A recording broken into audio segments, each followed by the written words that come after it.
Hello বন্ধুরা, চলো আজ আমরা একটা দারুণ অভিযানে বেরোই। আমাদের এই অ্যাডভেঞ্চারের নাম হল বাক্যবনের অভিযান। এখানে আমরা ইংরেজি ভাষার ৮টা জাদুকরী অংশ মানে 8 পার্টস অফ স্পিচের সাথে পরিচিত হব। তোমরা কি কখনো ভেবে দেখেছ কিভাবে এই ছোট ছোট শব্দগুলো একসাথে মিলেমিশে একটা আস্ত জগৎ বানিয়ে ফেলে? ঠিক যেমন অনেকগুলো ইট একটার পর একটা সাজিয়ে একটা বাড়ি তৈরি হয়, শব্দগুলোও ঠিক সেভাবেই বাক্য আর মজার মজার সব গল্প তৈরি করে। তো আর দেরি কেন, চলো আমরা সবাই মিলে এই জাদুকরী বাক্যবনে একটা রোমাঞ্চকর সফরে বেরিয়ে পড়ি।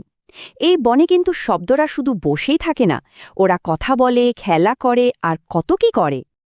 আচ্ছা, এই বনের সবথেকে গুরুত্বপূর্ণ বাসিন্দা কারা জানো? ওরা হলো নাম দেয়া গাছ আর কাজের পশুরা। ইংরেজিতে আমরা এদের বলি নাউন্স আর ভার্বস। চলো ওদের সাথে আলাপ করা যাক। সবার প্রথমে আসি নাউনের কথায়। এরা হলো আমাদের এই বনের নাম দেয়া গাছ। মানে কি?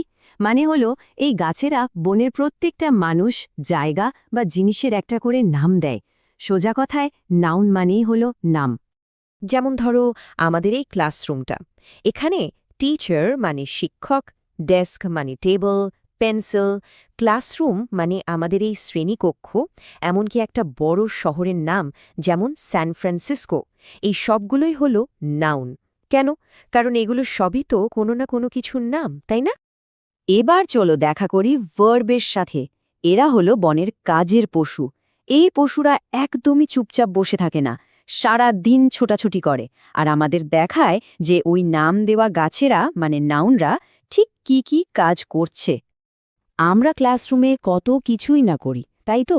যেমন আমরা রাইট বা লিখি, রিড বা পড়ি, লার্ন বা শিখি, মাঝে মাঝে রান বা দৌড়াই, আবার থিঙ্ক মানে চিন্তাও করি। এই সবগুলোই হলো কাজ, আর কাজ মানেই হলো ভার্ব। আমাদের এই বনে কিন্তু শুধু গাছ আর পশুই নেই, ওদের সাহায্য করার জন্য আরও কিছু রঙিন বন্ধুও আছে। চলো তো বনের এই হেল্পারদের সাথেও দেখা করে আসি। এদের নাম হল অ্যাডজেক্টিভ মানে বিশেষণ। আমরা ওদেরকে বনের রং বদলানো ফুল বলতে পারি। এই ফুলগুলো আমাদের নাম দেওয়া গাছ অর্থাৎ নাউনদের সম্পর্কে আরও অনেক কিছু বলে। তাদের দেখতে কেমন বা তাদের দোষগুণ কি তা বর্ণনা করে। যেমন ধরো একটা সাধারণ ক্যাট বা বিড়াল, কিন্তু যেই আমরা অ্যাডজেক্টিভ ব্যবহার করলাম অমনি সেটা হয়ে গেল একটা ফানি মানে মজার, ব্রাউন মানে বাদামি, আর স্মল মানে ছোট্ট একটা বিড়াল। দেখলে তো বাক্যটা একসাথে কত সুন্দর হয়ে গেল। আর এরা হলো অ্যাডভার্বস, আমাদের সাহায্যকারী পাখি। এরা সবসময় কাজের পশু বা ভার্বদের সাথে সাথে ওড়ে আর আমাদের বলে দেয় যে কাজটা ঠিক কিভাবে করা হচ্ছে।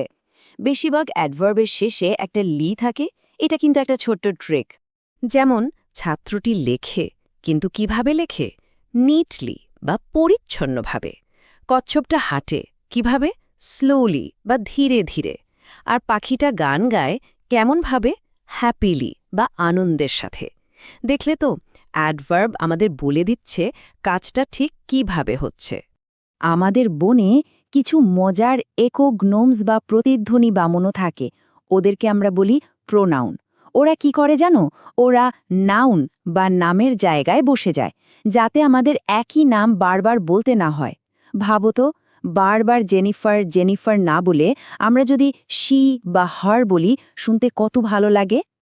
আচ্ছা, বনের এক জায়গা থেকে অন্য জায়গায় যেতে হলে তো সেতু বা রাস্তা দরকার, তাই না?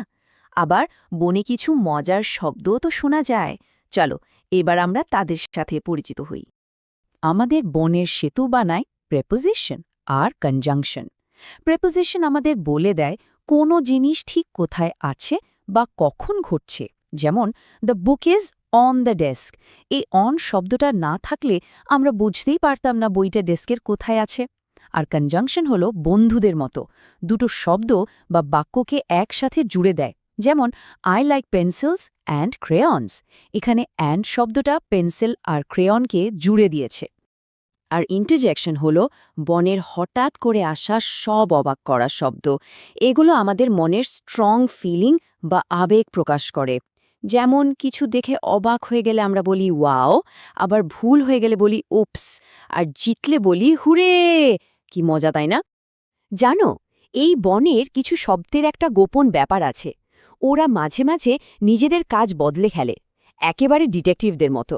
চলো, এই রহস্যটা কি সেটা খুঁজে বের করি। আমাদের এই বাক্য বনের দুটো অংশ আছে। একটা হলো দ্য গ্রোয়িং ফরেস্ট বা বাড়তে থাকা বন। এখানে নাউন, ভার্ব, অ্যাডজেক্টিভ, অ্যাডভার্বের মতো নতুন নতুন শব্দ রোজ যোগ হতে পারে। আর অন্যটা হলো দি এনশিয়েন্ট ফরেস্ট বা প্রাচীন বন, যেখানে প্রোনাউন, প্রিপোজিশনের মতো শব্দগুলো প্রায় একই রকম থাকে, খুব একটা বদলায় না। যেমন ধরো ওয়ার্ক শব্দটা, যখন আমরা বলি আই ওয়েন্ট টু ওয়ার্ক, তখন ওয়ার্ক দিয়ে একটা জায়গাকে বোঝানো হচ্ছে, মানে কাজের জায়গা। তাই এখানে এটা একটা নাউন, আমাদের নাম দেওয়া গাছ। কিন্তু আবার যখন আমরা বলি I work in the classroom, তখন ওয়ার্ক দিয়ে একটা কাজ করা বোঝাচ্ছে। তাই এখানে এটা একটা ভার্ব, মানে আমাদের কাজের পশু। দেখলে তো একই শব্দের কীরকম দুটো আলাদা কাজ। চলো এবার একটা মজার খেলা খেলি। এই বাক্যটা দেখো, দ্য টিচার রিডস আ বুক। এখানে নাম বোঝাচ্ছে কোনগুলো? টিচার আর বুক। তাহলে এরা হলো নাউন। কাজ কোনটা? রিডস, মানে পড়া। তাহলে এটা হলো ভার্ব।